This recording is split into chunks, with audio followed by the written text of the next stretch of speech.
बिस्मिल्लाहिर्रहमानिर्रहीम। स्टार्ट करते हैं। लास्ट लेक्चर में आपने देखा था एक पॉइंट से दूसरे पॉइंट तक का डिस्टेंस कैसे कैलकुलेट करते हैं। अभी हम पढ़ने जा रहे हैं एक लाइन से एक पॉइंट तक का distance from point two line. अगर हमें एक पॉइंट गिवन है, सपोज ये हमारे पास कोई पॉइंट है P1 ऑफ x1 y1 और हमें एक लाइन गिवन है, सपोज ये हमारे पास एक लाइन है ax plus by plus c is equal to 0 और हमने करना ये है कि इस पॉइंट से लाइन तक डिस्टेंस कैलकुलेट करना है। पॉइंट से लाइन तक डिस्टेंस हम कैसे कैलकुलेट करते हैं? अच्छा, इससे पहले भी आपको एक बात बताता चलूं कि इस पॉइंट से इस लाइन तक इनफिनिट मैनी डिस्टेंसेस हो सकते हैं। फॉर एग्जांपल, आप इस पॉइंट से लाइन तक ये डिस्टेंस मार्क कर लें, या इस पॉइंट से लाइन तक ये डिस्टेंस भी हो सकता है, इस पॉइंट से लाइन तक ये डिस्टेंस भी हो सकता है। तो हम जो डिस्टेंस फाइंड करने जा रहे हैं ये इस पॉइंट से लाइन तक का शॉर्टेस्ट डिस्टेंस होगा, मींस कम से कम फासला। और वो होता क्या है कि आप इस पॉइंट से इस पूरी की पूरी लाइन के ऊपर परपेंडिकुलर ड्रॉप कर दें। तो जो हम फार्मूला पढ़ने जा रहे हैं वो होगा क्या, हम पॉइंट से लाइन तक का डिस्टेंस होगा। कैसा डिस्टेंस होगा? वो उस पॉइंट से लाइन तक का शॉर्टेस्ट डिस्टेंस, मींस कम से कम फासला होगा जो हम कैलकुलेट करेंगे। कैसे कैलकुलेट करते हैं, जरा इसका फार्मूला देख लेते हैं। अगर हम इस डिस्टेंस को d से डिनोट कर लेते हैं, d mod is the distance from this point P1 to the line ax plus by plus c is equal to 0। हमने जनरल इक्वेशन ऑफ लाइन जो है वो कंसीडर कर ली है। तो डिस्टेंस कैसे कैलकुलेट करते हैं ये देखिएगा जरा। d mod जो है वो आपके पास किसके इक्वल होगा? आपने सबसे पहले करना क्या है, इस पॉइंट P1 को इस लाइन में पुट करना है। x की जगह आपने x कोऑर्डिनेट, x की जगह क्या उसकी पुट करेंगे x कोऑर्डिनेट, x1 को इधर x की जगह, तो आपके पास ये बनेगा ax1। y की जगह आप पुट करेंगे y कोऑर्डिनेट, तो y कोऑर्डिनेट क्या y1 है, तो यहां पर आप पुट करेंगे तो ये आपके पास हो जाएगा by1। ठीक है, प्लस का ये जो कांस्टेंट ऐड हो रहा है वो एज इट इज, प्लस ये आ जाएगा c, और इस सारे का आप डालेंगे मॉड। मॉड क्यों डालेंगे? इसका रीजन ये है कि आप ये सारे का सारा एक्सप्रेशन कैलकुलेट करें। इट मे बी कि ये आंसर नेगेटिव आ जाए आपके पास, ऐसा पॉसिबल है। ये भी कोई रियल नंबर है a b c वगैरह, जब आप इसको इसमें पुट करें, कैलकुलेशन करें, तो आपके पास नेगेटिव आने का चांस है, लेकिन डिस्टेंस जो है वो तो नेगेटिव नहीं हो सकता। तो इस वजह से हमने क्या डाल दिया, यहाँ पर मॉड डाल दिया, और डिवाइडेड बाय, हम इसको सारे के सारे एक्सप्रेशन को डिवाइड करेंगे किससे बना, स्क्वायर रूट ऑफ लाइन में मौजूद जो x का कोफिशिएंट है वो क्या हमारे पास a, तो हम डिनोमिनेटर लिखेंगे a का स्क्वायर, और जो y का कोफिशिएंट है वो b का स्क्वायर, और इनका क्या ले लिया हमने, स्क्वायर रूट ले लिया। तो ये फार्मूला आपको क्या करता है, इस पॉइंट से लाइन तक का डिस्टेंस फाइंड करके देता है। तो करते ये हैं, पॉइंट को लाइन में पुट किया, मॉड डाला। पुट करने का तरीका कार ये कि x की जगह x कोऑर्डिनेट और y की जगह हमने क्या पुट किया, y कोऑर्डिनेट पुट किया, और होल डिवाइडेड बाय आपने क्या लिख लिया, लाइन में x के कोफिशिएंट का स्क्वायर और लाइन में मौजूद y के कोफिशिएंट के स्क्वायर का सम, और क्या डाल दिया इसके ऊपर, स्क्वायर रूट डाल दिया। ये हमारे पास shortest distance from this point to the line, ये इस पॉइंट से लाइन तक का शॉर्टेस्ट डिस्टेंस बनता है। ठीक है, अब अगर आपको एक लाइन की इक्वेशन दे दी जाए और एक पॉइंट दे दिया जाए, तो आप इजीली जो है वो उस पॉइंट से लाइन तक का डिस्टेंस कैलकुलेट कर सकते हैं। ओके, सेकंड है हमारे पास distance between two parallel lines. अगर आपके पास एक लाइन है ax plus by plus c1 is equal to 0, ax plus by plus c2 is equal to 0, ये दूसरी लाइन है, और दोनों लाइंस आपस में क्या है, पैरेलल है। तो इन दोनों लाइंस के दरमियान का डिस्टेंस आप कैलकुलेट कर सकते हैं। तो डिस्टेंस कैलकुलेट करने का फार्मूला क्या होगा इस सूरत में, d mod जो है वो आपके पास डिस्टेंस जो है वो नेगेटिव नहीं होगा, इस वजह से मॉड लिख लेंगे हम। ये जो कांस्टेंट c1 ऐड हो रहा है ये सारे के सारे एक्सप्रेशन में ax plus by, तो c1 minus c2 का मॉड डिवाइडेड बाय, इनके कोफिशिएंट सेम हो जाते हैं अगर ये लाइंस पैरेलल हो, तो x का कोफिशिएंट a और y का कोफिशिएंट क्या है, b। तो आप यहां पर लिखेंगे a का स्क्वायर प्लस b का स्क्वायर, इसका क्या आ जाएगा, स्क्वायर रूट आ जाएगा, होल स्क्वायर रूट आ जाएगा आपके पास। इस फार्मूले की मदद से आप दो लाइंस के दरमियान जो डिस्टेंस है वो कैलकुलेट कर सकते हैं। और इसके लिए शर्त ये है कि ये दोनों की दोनों लाइंस क्या होनी चाहिए, पैरेलल। इसकी थीम ये है कि ये जो C1 है इसमें से C2 को सब्ट्रैक्ट किया, ठीक है, और आपने इसका डाल दिया मॉड और डिवाइडेड बाय क्या किया आपने, स्क्वायर रूट ऑफ a का स्क्वायर प्लस b का स्क्वायर कर दिया। अब इन दोनों की एक एक एग्जांपल ले लेते हैं। पहले साथ हम इसके एग्जांपल ले लेते हैं जब हम एक लाइन से पॉइंट तक का डिस्टेंस फाइंड करेंगे, और सेकंड में हम दो पैरेलल लाइंस लेकर के उनके दरमियान डिस्टेंस जो है वो कैलकुलेट करेंगे। ओके, तो वी कंसीडर अ लाइन, एक लाइन हम ले लेते हैं 2x plus 3y plus 4 is equal to 0, और एक पॉइंट कंसीडर कर लेते हैं जैसे कि ये पॉइंट है p1 ऑफ x1 y1। तो पॉइंट हम कंसीडर कर लेते हैं, पॉइंट है हमारे पास सपोज 3, 2, ये पॉइंट है।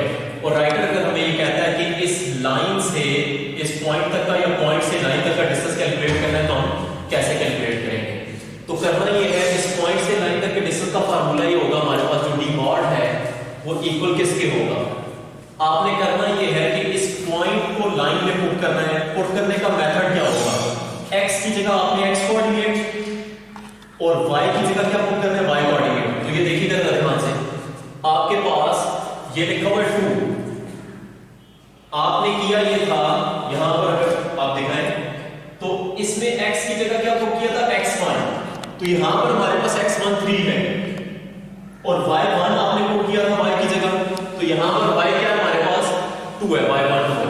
ओके, तो 2 ये लाइन में मौजूद 2 एज इट इज, x की जगह आप x1 पुट करेंगे, x1 हमारे पास 3 है, तो 2 into 3 प्लस 3, y की जगह आप ये वाला पॉइंट पुट करेंगे 3 into 2 प्लस 4, और इसका डाल देंगे मॉड, और होल डिवाइडेड बाय आपके पास आ जाएगा स्क्वायर रूट ऑफ a का स्क्वायर, x का जो कोफिशिएंट है उसको हमने a कहा था, तो a का स्क्वायर 2 का स्क्वायर प्लस y का जो कोफिशिएंट है हमने इसको b कहा था, b का स्क्वायर।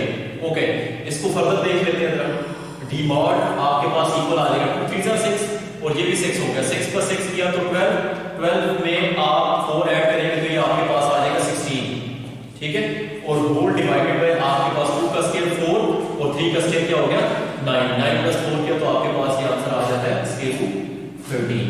तो ये आपके पास डिस्टेंस आ जाता है इस पॉइंट से लेकर लाइन तक का डिस्टेंस, ठीक है।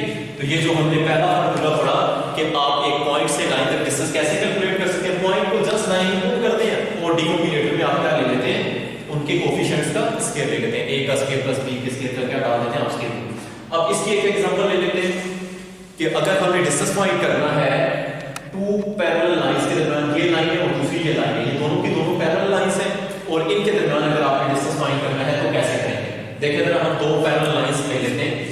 We consider a line L1 suppose हमारे पास एक लाइन है, सपोज हम consider x plus y plus 2 is equal to 0, और दूसरी लाइन हम ले लेते हैं x plus y plus 3 is equal to 0।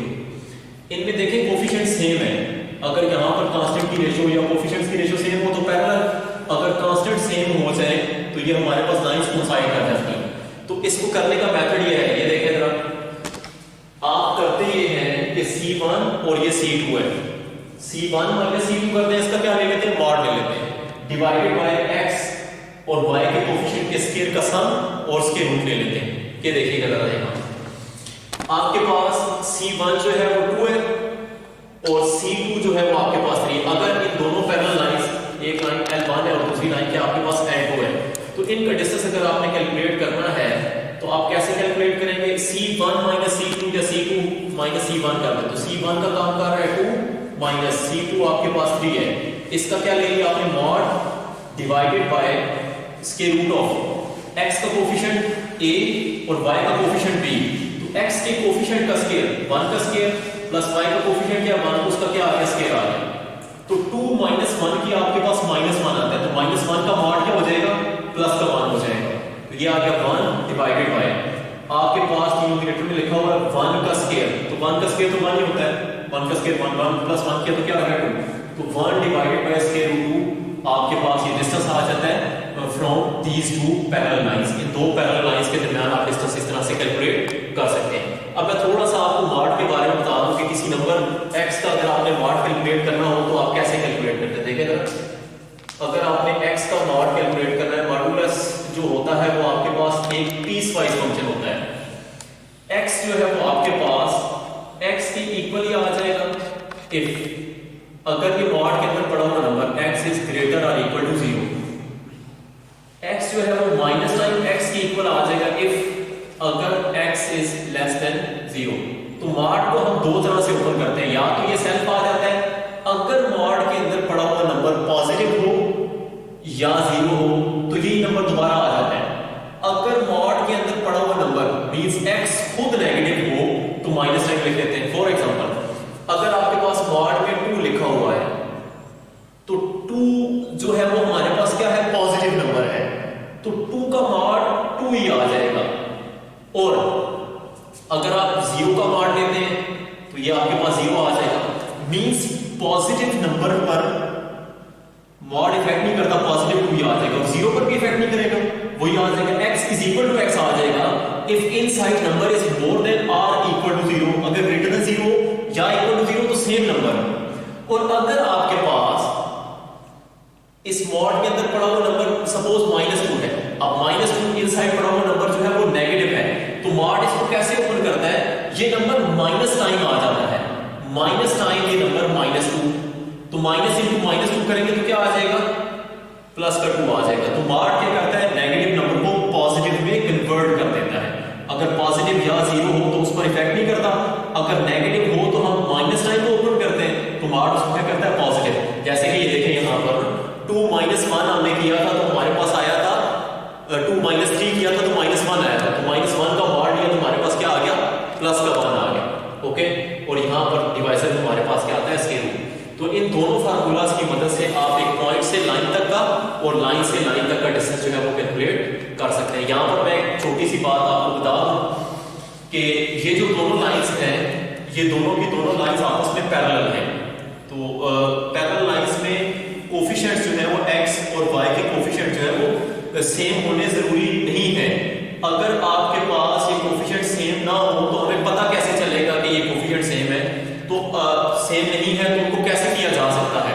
तो आप देखिए यहाँ पर अगर a1 और a2 होता, यहाँ पर b1 और b2 होता, तो आपने करना ये है कि इनके कोफिशिएंट्स की रेशो चेक करनी है, a1 को a2 से और b1 को b2 से डिवाइड करना है। अगर ये सेम ना हो तो आप कोफिशिएंट्स की रेशो चेक करेंगे, वो सेम आ जाएगी। तो सेम आ जाएगी तो इस इक्वेशन को किसी कांस्टेंट से मल्टीप्लाई करके या इस इक्वेशन को किसी कांस्टेंट से मल्टीप्लाई करके आप इनके कोफिशिएंट्स को सेम बना लेंगे और फर्दर ये फार्मूला जो है वो उसके ऊपर आप अप्लाई करेंगे। तो ये दोनों फार्मूले ही इस लेक्चर में हमें डिस्कस करने थे। ओके, अल्लाह हाफिज।